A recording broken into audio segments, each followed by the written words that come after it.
Reading with your kids. Hola, ni hao, konnichiwa, assalamu alaikum, shalom, jambo, bienvenidos. Hi, my name is Jedley, and this is the Reading with Your Kids podcast. We are coming to you from the beautiful neighborhood of Reedville in the southwest corner of Boston, Massachusetts. We are so delighted that you're part of our beautiful Reading with Your Kids family. Thank you so very much. Our guest today is coming to us from Toronto in Ontario, Canada. Her name is Tamara Hecht, and she is here to celebrate the latest addition to her Monsterville Series, A Viral Message. Before we invite Tamara in, I want to invite you to visit my website, wewillroar.com. If you've been listening to the show, you've probably heard me mention my educational magic show. I've been presenting educational magic shows at schools, libraries, churches, special events for over 30 years. It's been such a blessing in my life. I have to tell you, this is a really, really difficult time. There aren't many schools in sessions. Libraries are closed. Not many opportunities for me to bring all of my equipment, set it up, and do a performance in person in front of a live audience. But there have been many, many opportunities for me to perform my show via technology to kids all across the world. And I would love to come into your community and to present my show, We Will Roar, Respect Others and Read, to your kids. I love the show. I'm really proud of it, but don't take my word for it.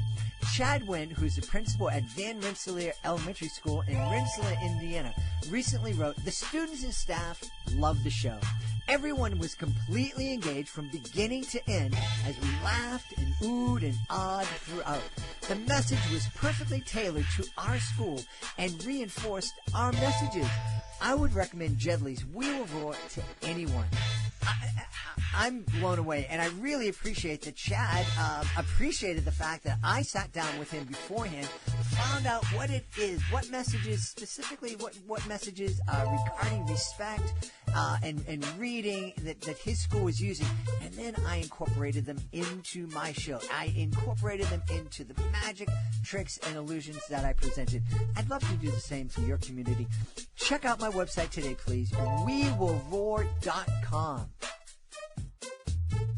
Join us right now from the beautiful city of Toronto in Ontario, Canada. She is returning to the show to celebrate the latest book in her Monsterville series. It's known as A Viral Message. Please welcome back to the show, Tamara Hecht. Tamara, how are you? Hello. Hi, I'm doing well. Thank you. How are you? I am really, really good. I'm really excited to have you back and to speak about A Viral Message. It sounds like not only is this a fun book, but it's really topical right now. Yes, very much. It is about the COVID-19 pandemic, and there's obviously a lot of feelings out there that people have about this, so I thought this might be a good opportunity to write a story that makes people feel a little bit better about what's happening in the world. Yeah. You know, to be honest, you know, when the lockdown first started back in March, we had a couple of guests on and to talk about how we can talk with our kids about this. And then it seemed after 2 or 3 months and things were starting to flatten. Then suddenly I was inundated with authors who, I just wrote a book about COVID-19. And my thinking was, well, you're kind of a little bit late. We're kind of past this. But we're not, and this is something that is going to be with us for a long time, for at least, I'm thinking we're going to be dealing with surges and restrictions and masks and all that other stuff for at least a year, maybe more. So I think that we're going to be talking to our kids about it more and more, and to have a book like A Viral Message to kind of be the key that opens up the door to those conversations, I think is really valuable. Oh, it's wonderful. So I started writing this book in April when I was just getting used to the idea that, this might actually, this lockdown might last for a while. You know, they were talking about it's just 2 weeks, maybe 4 weeks to be safe. And then by April it was no, we're in this for the long run. And, also seeing, people posting online, people my age posting online about how they're feeling about it. But also, some of my friends have kids who are in like the Monsterville demographic reading age, elementary school age, and writing what their kids are feeling about this. And I can just imagine that because there's so many different experiences, I was thinking about, well, how would my characters in Monsterville handle this? And that was sort of the start of the idea, like, oh, I should actually write something about this. Yeah. So let's jump into this. Who are we going to meet in A Viral Message? So it's the same characters from Monsterville before, if anyone has read my series starting with Welcome to Monsterville. It's set in a town that is just for monsters, and the main character is named Jen McNeil, and she's a human, and her family, her parents and herself are the first humans ever to live in this all monster town. So, at least before the pandemic started, Jen went to Monsterville Junior High with her friends Cal, who's a ghost, and Mia, who's a witch, Lucas, who's a werewolf, Vince, the vampire, and Eileen, the alien. And the previous 5 books in the series are about, the first one's about how they all met and what happened then, and there's a ghost birthday party there.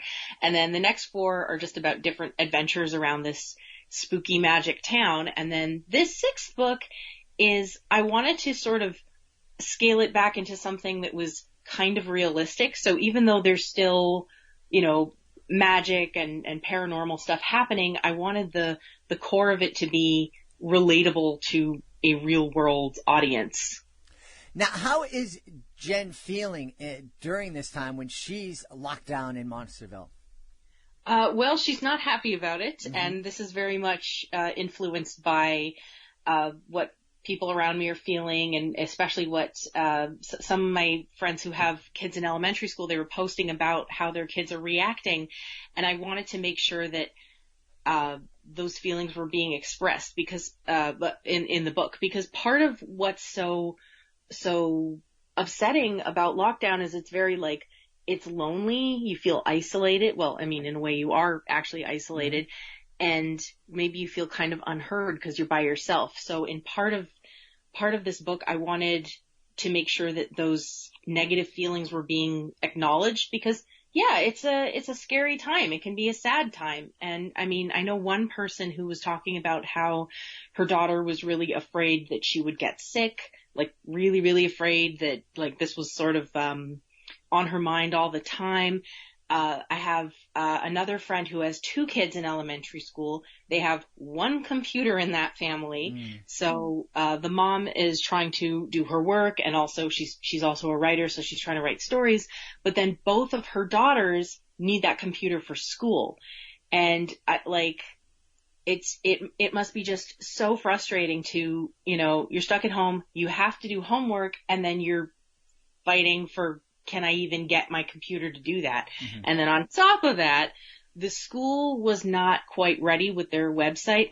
This caught everybody by surprise. Nobody really had time to prepare, but the school website had so many problems. So the girls would do their homework and then it wouldn't save properly or it wouldn't submit. So they would have to do it again. And it was just so frustrating. So I wanted to make sure that Jen was expressing those feelings of, I'm lonely, I'm not quite sure what's happening. And the first half of the book is just about acknowledging those negative feelings. And then the second half is about turning it into something positive.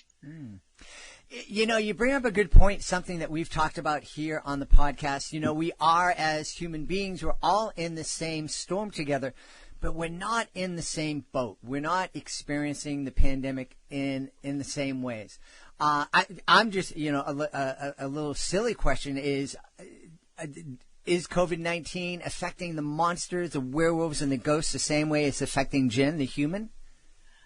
You know what? Yes, it is. And I was thinking, this is one of the things I was thinking about when I was putting together the story was, do I want to have it affect different characters in different ways? Technically, a ghost wouldn't have to worry about getting sick, but, or even technically transmitting viruses because it only affects a living body, but I wrote it so that everyone is going to have to be, responsible in the same way. Cause I didn't want to accidentally have that unfortunate implication of like, unfortunately in real life, there's some people who are like, well, I don't have to worry about wearing a mask or I can't get it because I'm young. And just they get like the wrong idea. It's like, well, you can get it if you're young. Even if you don't feel sick, you can still get other people sick. So everyone has to be responsible. So I wrote it in Monsterville that everyone has to be responsible.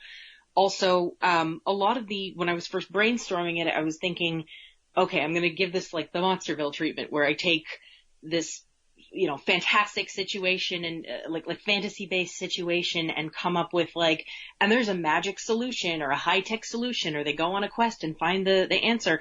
But then I sort of scaled it back and I'm like, I want this to be relatable. So I want the solution. There is a solution and a positive, end to the story, but I wanted to keep it realistic. I didn't want it to be like, and then they cast a magic spell and then it's solved, because that's not possible. And I wanted this to be something that readers can actually relate to and feel empowered from. And I love that you're acknowledging the feelings that all kids are feeling, and kids are feeling different feelings. So I think it's really important to acknowledge that. For us to sit back and not acknowledge that this is a difficult time, that people are going through different feelings at different times would be silly. So I'm really happy that you acknowledge that. I'm also really happy that you're telling us that the story has a happy ending and that the characters are able to turn things around. Because I also think that that's really important. It's important for us to keep hope, and it's important for us as adults to help our kids find hope and to be hopeful. Yes. Yeah. Tell me, you have a lot of fascination with monsters. I think we talked about this before, but just refresh my memory. Why is it that you love monsters so much? Oh, who doesn't? Well, I think it's a mix of the creative storytelling and the fact that people have told stories about monsters and mythical creatures since, we first started telling stories. And I think it's because monsters are expressions of certain things in humanity anyway that maybe we don't own as much, like we don't talk about ourselves as much. Like the idea of a werewolf could be kind of like, well, sometimes I lose control if I get too angry, and maybe that's like something that you don't really like to think about because it's like, oh, you're not supposed to get that angry, but then you can never really deal with it. So if you acknowledge your werewolf, it's then that you can like start, taming that werewolf and talking to that werewolf and like, hey, werewolf, why do you feel that way? Mm-hmm. And it's just letting you access the parts of yourself that maybe you're, quote, not supposed to. For a long time, people have had this idea that negative feelings are bad or worries are bad, and monster stories allow us to explore those like dark parts of ourselves, and then you see like, oh, it's not actually that dark, it's just I had a problem and then I had to go solve it. Mm-hmm. Yeah, I also like all the magic stuff, definitely. Now, do you have a favorite monster? I mean, growing up, I loved Godzilla movies. And I love Godzilla. And I went to the cheesy ones with the guy in the rubber suit stepping on the Lego buildings. If I stepped on Lego, I'd be roaring too. Now, who are your favorite monsters? Oh, I do like the kaiju. I do like the Godzilla monsters. Let's see. I love vampires because they're just, they're mysterious and the association with bats, which is one of my favorite animals. I like ghosts because a lot of the times they represent memories. I like witches because there's an actual like history there with people who have been drawn to spirituality and the way that maybe society looks upon people, especially women who do things for themselves and try to make things happen.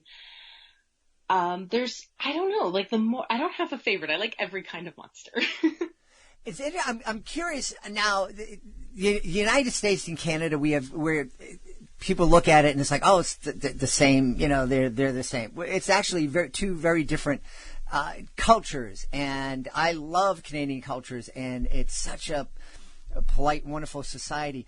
But we do share a lot of things. I'm wondering, are monster stories kind of universal across cultures and across the world, or are there different type of monsters that we see coming from different parts of the world that you've that you had a fun time discovering?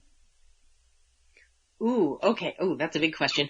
I mean, the first thing that definitely popped into my mind was dragons, because the European idea of a dragon and the Asian idea of a dragon are like very different things, because in Europe they represent like a problem to solve. You gotta slay that dragon. Or it's even like you could go to like the St. George story, where it's like toppling an outdated regime, and then it's just become sort of like this pop culture, dragon kidnaps a princess kind of thing of like, oh, it's just the standard bad guy. Mm-hmm. Whereas in Asia, they're not bad guys. They're just very powerful forces of nature. Mm-hmm. And there's sometimes dragons like, associated like, oh, here's this dragon is the guardian of this river or something like that. So it's more of a powerful force of nature or a spiritual force. Now, one of the things that I think we all appreciate and understand are that kids really love monsters, especially kids in that middle grade age. You were mentioning werewolves earlier. I know that there was a time when the teenage girls were crazy about vampires and werewolves. Is that fascination with monsters again by young people, is that universal as well?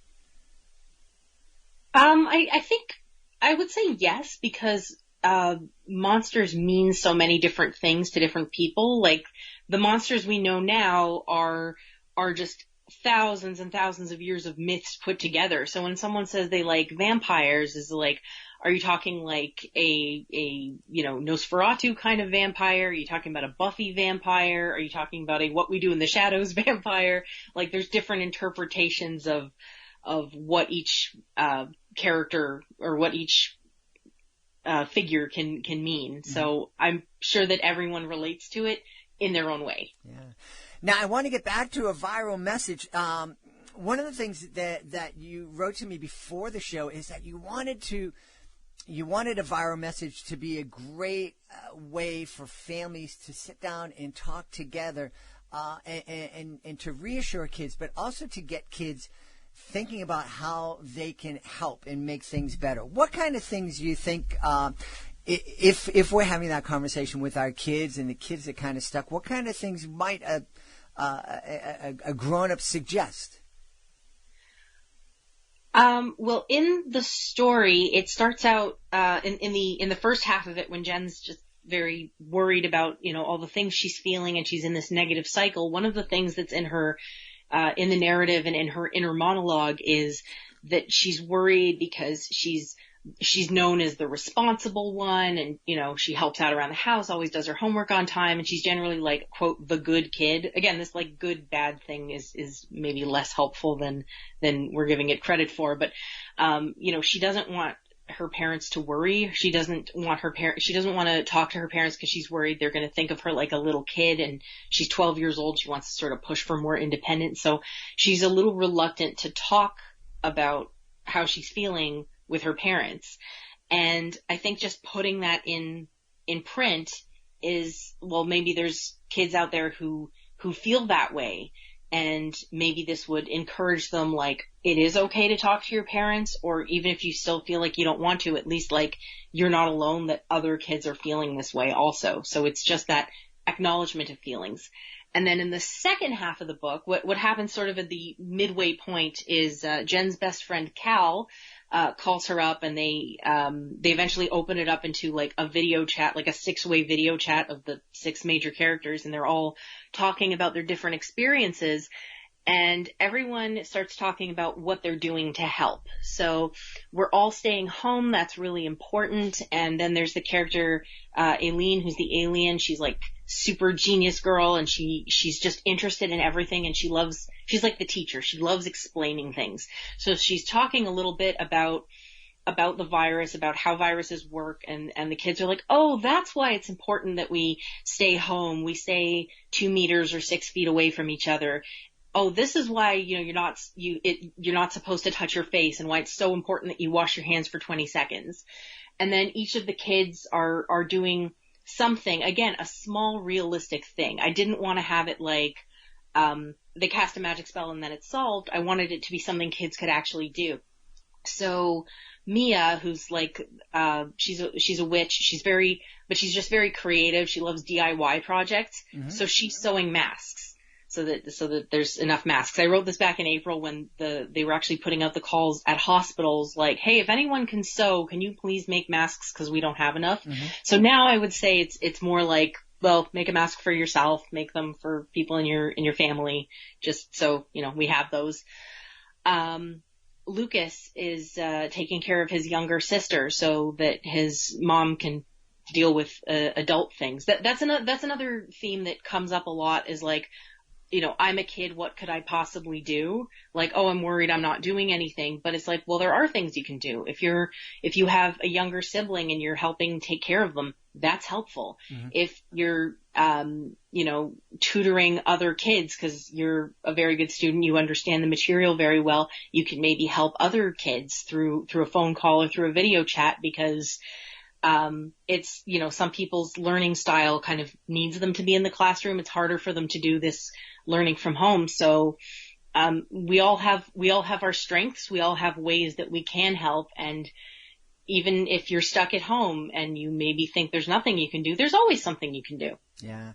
I love that idea of empowering kids, helping them understand that they can make a difference in the world.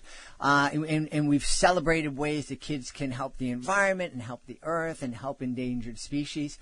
And now it's really great that we have a viral message and we can sit down and start talking to our kids about how they can help stop the spread of this virus and support each other and help us all get back to our normal again. Yeah. I mean, it's two things. It's firstly, this is a world problem and there is this concept in there that Aileen talks about that she's excited to be on Earth during this time because even though it's scary, she's happy to be a player on Team Earth. And it's like it's like a big team sport with 7 billion people or wherever we're at now, that everybody's working together to solve this problem. So there should be this togetherness and this, what you do actually matters. So that's very empowering. And also I think a lot of the uncertainty that people are feeling, a lot of the frustration that people are feeling is because it's that feeling of, this is a bad situation and there's nothing I can do about it. So I wanted to just hit home that yes, there is something you can do about it. Yeah. Well, I know one of the things we can do, because we're still going to be spending a lot of time at home, even if the lockdowns are lifted, it's still wise for us to limit the time that we're out, especially in big groups. Mm-hmm. and whatnot. So kids are going to be spending a lot of time at home. They're going to need something other than video games and Netflix to fill that time in a great way. And reading the Monsterville series would be a really wonderful way for them to spend some time. So tell everybody where they can go to learn more about your series. Okay, well, you can find Monsterville on Facebook. We are at Monsterville Books is our handle on there. You can also go into on Amazon or on Kobo, and if you search for Tamara Hecht, Tamara Hecht, and Monsterville, don't just look for Monsterville because there's a bunch of people of various genres who are using that name now. But Tamara Hecht Monsterville, it should come up. And you can also find my website, which is turtlehill.wix.com/Monsterville, or you can also find a link to that through Facebook. But if you look for Monsterville, Tamara Hecht Monsterville, you will find it. Yes. I love this. I think that this is going to be a wonderful way for families to come together and spend some time and to have just have another chapter in the ongoing series of conversations we need to have with our kids about the current crisis that we're all going through. And this seems like a great way to help kids express their feelings and also help them experience a little bit of hope. That's what I'm hoping for. I'm hoping to bring hope and bring positivity, a positive positivity. There you go. We've had a great time speaking to the author of A Viral Message, the latest in the Monsterville series. Our guest has been Tamara Hecht. Tamara, thanks so much for being on the show. Thanks for inviting me. Please be sure to join us for the next edition of the Reading with Your Kids podcast. Our guest will be Stephanie Pawlowski. She is the author of Beatrice and the Sunflower Gift. It's a great chat. We really get into talking about anxiety. So you don't want to miss this. That's the next edition of the Reading with Your Kids podcast. If you're the author of a great children's book, we would love to have you as a guest on the show. Being a guest, it's fun, it's easy, and it gives you the chance to tell thousands of people about your fantastic book. All you need to do is to go to our website, readingwithyourkids.com. Click on the contact button that you'll find at the bottom of the page. Let us know about your great book. We'll let you know the next easy step. We want to thank the folks who made today's show so very wonderful. Of course, we want to start by thanking our guest, Tamara Hecht. Please be sure to check out A Viral Message. Also want to thank my producer, Fatima Khan. I want to thank my beautiful wife for all the support she gives me. I want to thank you. Thank you so much for taking the time to join us today. And as always, thank you so very, very much for taking the time to make the world a better place by reading with your kids. I'll be looking through the next edition of the Reading with Your Kids podcast.